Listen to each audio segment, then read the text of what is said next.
National Herald case president Congress పార్టీకి ముప్పతిప్పలు పెడుతున్నటువంటి కేసు.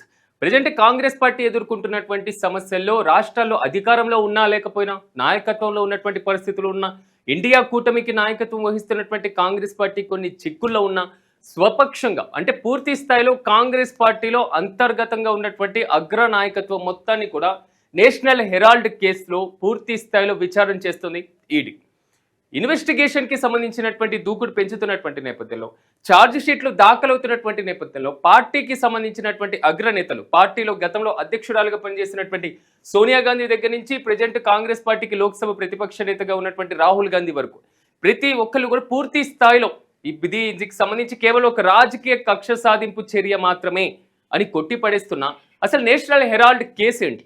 ఈ కేసుకు సంబంధించి ఎందుకో కాంగ్రెస్ అగ్రనేతలకు సంబంధించి ఇంతవరకు చర్చ జరుగుతుంది. దేశంలో కాంగ్రెస్ పార్టీ నాయకులు కాంగ్రెస్ పార్టీలో ఉన్నటువంటి క్షేత్రస్థాయిలో లీడర్స్ అందరూ కూడా ఆందోళన వ్యక్తం చేయాల్సినటువంటి పరిస్థితి ఎందుకు వస్తుంది అనేటువంటి విషయాన్ని ఒక్కసారి మనం పరిశీలిద్దాం. నేషనల్ హెరాల్డ్ కేసుకి సంబంధించి ఒక్కసారి మనం పరిశీలిస్తే ప్రధానంగా స్వాతంత్రం అనేటువంటి ఇష్యూకి పూర్వం భారతదేశానికి మొదటి ప్రధానమంత్రిగా పనిచేసినటువంటి జవహర్లాల్ నెహ్రూ నేషనల్ హెరాల్డ్ పత్రికను స్థాపించడం జరిగింది. ఈ నేషనల్ హెరాల్డ్ అనేటువంటి పత్రికను జవహర్లాల్ నెహ్రూతో పాటుగా అనేక మంది అప్పుడు ఉన్నటువంటి స్వాతంత్ర సమరయోధులు కానివ్వండి, అప్పుడు ఉన్నటువంటి జాతీయ నేతలు కానివ్వండి, అప్పుడు ఉన్నటువంటి కాంగ్రెస్ పార్టీకి సంబంధించినటువంటి సీనియర్స్ కానివ్వండి, సో ఇలాగ కొంతమంది కలిసి నేషనల్ హెరాల్డ్ అనేటువంటి పత్రికను స్థాపించడం జరిగింది. ఈ పత్రికను స్థాపించినటువంటి నేపథ్యంలో జవహర్లాల్ నెహ్రూకు ఉన్నటువంటి వాటా దాదాపు కేవలం ఒక 10 రూపాయలు అనుకోండి. అంటే 10 రూపాయలకి సంబంధించినటువంటి వాటా ఉన్నటువంటి నేపథ్యంలో అప్పటి వరకు సాగినటువంటి పరంపర మొత్తం పత్రిక నిర్వహణ భారం కానివ్వండి, పత్రికలో దేశవ్యాప్తంగా ఉన్నటువంటి నిర్వహించేటువంటి విధానంలో కానివ్వండి, అనేక ఒడిదుడుకుల్ని కూడా ఎదుర్కోవడం జరిగింది. ఈ నేపథ్యంలో నేషనల్ హెరాల్డ్ అనేటువంటి పత్రికను కొన్ని సంవత్సరాల తర్వాత పూర్తి స్థాయిలో దీనికి సంబంధించి అంటే నేషనల్ హెరాల్డ్ పత్రికను అసోసియేటెడ్ జనరల్ లిమిటెడ్, ఈ అసోసియేటెడ్ జనరల్ లిమిటెడ్ అనేటువంటిది నేషనల్ హెరాల్డ్ పత్రికకు సంబంధించి పూర్తి స్థాయిలో బాధ్యతలు నిర్వహించినటువంటి పరిస్థితి.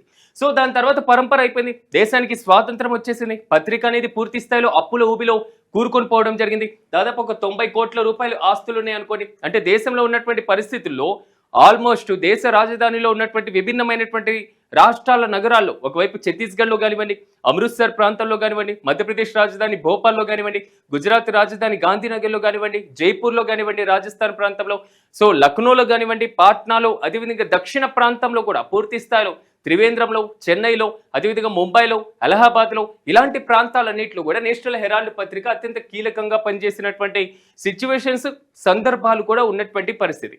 ఇలాంటి పరంపర కొనసాగినటువంటి నేపథ్యంలో ఇప్పుడు ఈ పత్రిక మీద ఇంత చర్చనీయాంశంగా మారాల్సినటువంటి పరిస్థితి ఎందుకు వచ్చింది?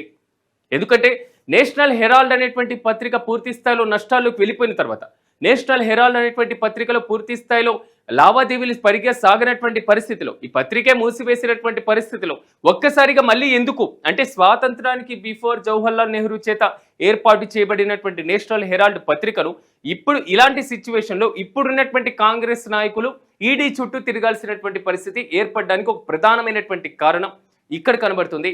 యంగ్ ఇండియా లిమిటెడ్ అనేటువంటిది ఏదైతే మనం అసోసియేటెడ్ జనరల్ లిమిటెడ్ ఉందో ఇది పత్రికకు సంబంధించినటువంటి పూర్తి స్థాయిలో గుత్తాధిపత్యాన్ని కలిగి ఉన్నటువంటి నేపథ్యంలో అంటే ఇందాక మనం చెప్పుకున్నట్లుగా ఒక 90 కోట్ల వరకు ఉన్నటువంటి వాల్యూ, 90 కోట్ల వరకు ఉన్నటువంటి వాల్యూ ఒక్కసారిగా 2000 కోట్ల రూపాయలకి పెరిగిపోయినటువంటి పరిస్థితి. అక్షరాల 2000 కోట్లకి పైచిలుకు.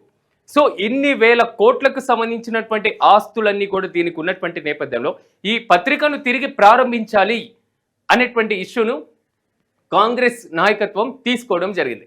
యూపీఏ ప్రభుత్వంలో అధికారంలో ఉంది, 2 సార్లు పర్యాయాలు 2004 నుంచి 9 వరకు, 9 నుంచి 14 వరకు ఇలాంటి పరంపర.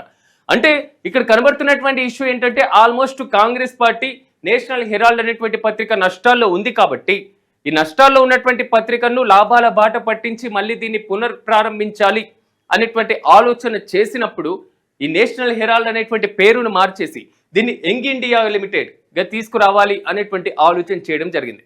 కానీ అప్పటి వరకు ఉన్నటువంటి మేనేజ్మెంట్ అనేటువంటి ఇష్యూ ఒక్కసారిగా ఇక్కడికి యంగ్ ఇండియా లిమిటెడ్కి పూర్తి స్థాయిలో ఈ బదిలీ ప్రాసెస్ ఏదైతే ఉందో ఈ బదిలీ ప్రాసెస్లో అధికార దుర్వినియోగం జరిగింది అనేటువంటిది ఇక్కడ కనబడుతుంది.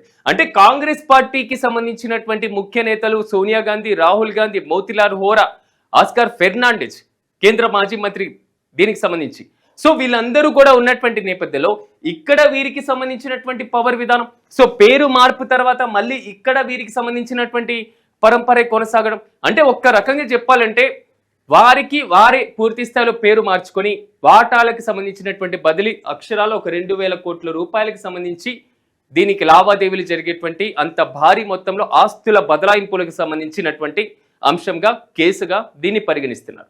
అందుకే బీజేపీ నేత సుబ్రహ్మణ్య స్వామి దీనికి సంబంధించి కేసు వేయడం జరిగింది. ఈ కేసులో పూర్తి స్థాయిలో నిజాలైతే మాత్రం ఎప్పుడో స్వాతంత్రానికి పూర్వం ఏర్పాటు చేసినటువంటి స్థాపించినటువంటి పత్రికలు, ఆ తర్వాత వచ్చినటువంటి లాభాల బాట, ఆ తర్వాత వచ్చినటువంటి నష్టాలు, పత్రిక మూసివేసేటువంటి సిచ్యువేషన్ వరకు ఉన్నటువంటి దాని ఆస్తులు, దేశవ్యాప్తంగా ఇందాక మనం చెప్పుకున్నటువంటి నగరాల్లో వాటికి ఉన్నటువంటి ఆస్తుల యొక్క ఏదైతే వాల్యూ ఉందో ఆ విలువ, సో ఈ మొత్తాన్ని పరిగణించిన తర్వాత ప్రెజెంట్ ఉన్నటువంటి విలువ ప్రకారం 1,000 కోట్లలో ఆస్తులు ఉన్నటువంటి నేపథ్యంలో వారికి వారు స్వతహాగా బదిలీ చేసుకుంటే జవహర్లాల్ నెహ్రూ స్థాపించారనేటువంటి ఇష్యూని మనం ఇందాక మాట్లాడుకున్నాం. అంటే జవహర్లాల్ నెహ్రూ కాకుండా మిగిలినటువంటి వాటాదారుల యొక్క పరిస్థితి ఏంటి? సో మిగిలినటువంటి వాటాదారులు లేరు కదా, సో వారు చనిపోయి ఉంటారు కదా, సో చనిపోయారు అంటే జవహర్లాల్ నెహ్రూ కూడా చనిపోయారు కదా. సో వీటి యొక్క వారసత్వపు బదలాయింపు ఎలా జరిగిందో మిగిలినటువంటి వారి వారసత్వ బదలాయింపు ఎలా జరగడం లేదు అనేటువంటిది ఇక్కడికి వస్తున్నటువంటి ఒక క్వశ్చన్ మార్క్. ఈ నేపథ్యంలో సుబ్రహ్మణ్య స్వామి లేవనెత్తినటువంటి ఈ అంశం, సుబ్రహ్మణ్య స్వామి వేసినటువంటి కేసు ఇప్పటికీ సాగుతున్నటువంటి నేపథ్యంలో ఈడీ మాత్రం దూకుడుగా ముందుకు వెళ్తున్నటువంటి పరిస్థితి అయితే చాలా స్పష్టంగా కనబడుతుంది. ఎన్ఫోర్స్మెంట్ డైరెక్టరేట్ దీనికి సంబంధించి ఎప్పటికప్పుడు కాంగ్రెస్ అగ్రనేతలకి, మరోవైపు రాహుల్ గాంధీకి, సోనియా గాంధీకి సమన్లు జారీ చేయడం. సో మోతీలాల్ హోరా ఇప్పుడు లేరు కాబట్టి సో మాక్సిమం పూర్తి స్థాయిలో ఒక పగడ్బందీగా విచారణ సాగుతున్నటువంటి పరిస్థితి కనబడుతుంది. ఈ నేపథ్యంలో కాంగ్రెస్ పార్టీ వర్షన్ ఇక్కడ చాలా స్పష్టంగా ఒకటే కనబడుతుంది. దేశవ్యాప్తంగా ఉన్నటువంటి కాంగ్రెస్ పాలిత రాష్ట్రాల దగ్గర నుంచి కాంగ్రెస్ అధినాయకత్వం వరకు ప్రతి ఒక్కరిని కూడా బీజేపీ నేతలు టార్గెట్ చేశారు. ఇది కేవలం ఒక కక్ష సాధింపు, ఒక రాజకీయ ఉద్దేశంతో వేసినటువంటి కేసు మాత్రమే అనేటువంటిది ప్రధానంగా కాంగ్రెస్ పార్టీ దగ్గర నుంచి వస్తున్నటువంటి వర్షన్. కానీ బీజేపీ వర్షన్ చాలా స్పష్టంగా క్లియర్ కట్ గా చెప్తున్నారు వారు ఒకే ఒక మాట. నేషనల్ హెరాల్డ్ కేసుకి సంబంధించి మీరు కాంగ్రెస్ అగ్రనేతలు కోర్టుకి రావాల్సినటువంటి పరిస్థితి ఒకవేళ వచ్చింది కాబట్టి పూర్తి స్థాయిలో మీరు దీనికి సంబంధించి నిజాన్ని నిరూపితం చేయాల్సినటువంటి అవసరం ఖచ్చితంగా ఉంటుంది. వాటాల బదిలీని ఆషామాషిగా అసోసియేటెడ్ జనరల్ లిమిటెడ్ దగ్గర నుంచి యంగ్ ఇండియాకి సంబంధించినటువంటి లిమిటెడ్కి ఒక్కసారిగా 1,000 కోట్లను ఎలా మారుస్తారు? సో కేవలం కొంతమంది యొక్క గుత్తాధిపత్యానికి సంబంధించినటువంటి వాల్యూ కాదు కదా ఈ పత్రిక అనేటువంటి ఇష్యూని ఇక్కడ మార్చడం జరిగింది. సాధారణంగా ఒకసారి మనం గమనిస్తే సంస్థల అప్పుల బాటల్లో ఉన్న, పూర్తి స్థాయిలో అప్పులు సరిగ్గా ఎక్కువగా పెరిగిపోయి ఉన్నటువంటి పరిస్థితిలో ఉన్న, సో లాభాలు లేనటువంటి సిచ్యువేషన్లో ఉన్న ఆటోమేటిక్గా కొంతవరకు నేమ్ చేంజ్ చేసి మళ్ళీ కొన్ని మార్పులు చేర్పులు చేసి యాజమాన్యాన్ని మార్చేసి లేకపోతే స్టాఫ్ని మార్చేసి క్షేత్రస్థాయిలో దాని యొక్క పనితీరుని మరింత మెరుగుపరిచేటువంటి ఆలోచన చేస్తూ ఉంటారు. కానీ ఈ మార్పు అనేటువంటి ఇష్యూలో ఉన్నటువంటి వాటాదారులందరికీ కూడా సమానమైనటువంటి హక్కులు, అవకాశాలు ఉంటాయి. ఒకవేళ అసమానంగా ఉంటే వారికి ఉన్నటువంటి వాటాల ఆధారంగా దీనికి సంబంధించి ఉన్నటువంటి పరిస్థితి ఉంటుంది. కానీ ఒక్కసారిగా కొంతమంది మాత్రమే, ప్రధానంగా పాత్ర పోషించినటువంటి వారు మాత్రమే గుత్తాధిపత్యంగా, ఏకఛత్రాధిపత్యంగా నిర్ణయాలు తీసుకొని ఈ మార్పు అనేది సాధ్యం కాదు కదా.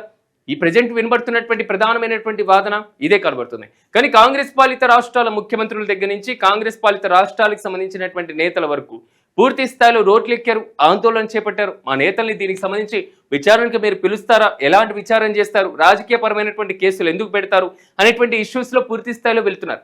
కానీ ఇక్కడ కనబడుతున్నటువంటిది మాత్రం పూర్తి స్థాయిలో ఇన్ని 1,000 కోట్లకు సంబంధించినటువంటి బదిలీకి సంబంధించి ఈ మార్పులు చేర్పులకు సంబంధించినటువంటి అంశం. సో దీని మీద కాంగ్రెస్ హైకమాండ్ ఎలాగా నిరూపించేటువంటి అవకాశం ఉంటుంది? ఇప్పుడు ఉన్నటువంటి మార్పు తర్వాత ఇది ఎప్పటికీ కాంగ్రెస్ పార్టీకి ఒక ప్రధానమైనటువంటి ఇబ్బందికరంగా మారేటువంటి అంశం కాబట్టి సో కాంగ్రెస్ పార్టీ దీని మీద ఎలాంటి స్టాండ్ తీసుకోబోతుంది? సో వాటాల బదిలీకి సంబంధించి 1,000 కోట్లకు సంబంధించినటువంటి ఆస్తుల ప్రభావం ఎక్కువగా ఉంటుంది కాబట్టి సో దీని మీద క్లియర్ కట్ గా కాంగ్రెస్ పార్టీకి ముందుకు వెళ్ళేటువంటి ఆలోచన ఉందా?